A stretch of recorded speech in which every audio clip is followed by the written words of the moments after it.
UDF-ൽ പിടിമുറുക്കാനൊരുങ്ങി മുസ്ലിം league.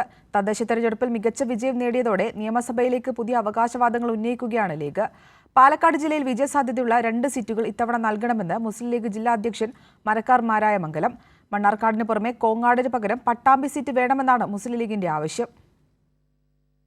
തദ്ദേശ തെരഞ്ഞെടുപ്പിന് പിന്നാലെ UDF-ൽ പുതിയ പോർമുഖം തുറക്കുകയാണ് മുസ്ലിം ലീഗ്. തെരഞ്ഞെടുപ്പിൽ പാലക്കാട് ജില്ലയിൽ കഴിഞ്ഞ തവണത്തേക്കാൾ മുന്നേറ്റമുണ്ടാക്കി എന്നാണ് ലീഗ് അവകാശപ്പെടുന്നത്.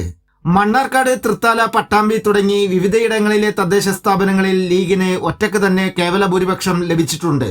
അതിനാൽ നിയമസഭാ തെരഞ്ഞെടുപ്പ് മുന്നിൽ കണ്ട് പുതിയ അവകാശവാദങ്ങളാണ് ലീഗ് ഉന്നയിക്കുന്നത്.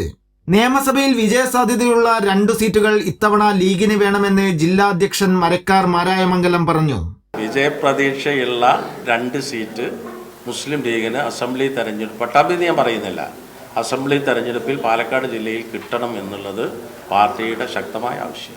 മണ്ണാർക്കാടിന്റെ കൂടെ 1 സീറ്റ് കൂടെ. തദ്ദേശ തെരഞ്ഞെടുപ്പിലെ ബലം ചൂണ്ടിക്കാട്ടി വിലപേശൽ നടത്താനാണ് മുസ്ലിം ലീഗിന്റെ നീക്കം. കോൺഗ്രസ് വിട്ടുവീഴ്ച ചെയ്തില്ലെങ്കിൽ UDF-ൽ വലിയ പൊട്ടിത്തെറി ഉണ്ടാകും. സച്ചിൻ വള്ളിക്കാട്, കൈരളി ന്യൂസ്, പാലക്കാട്.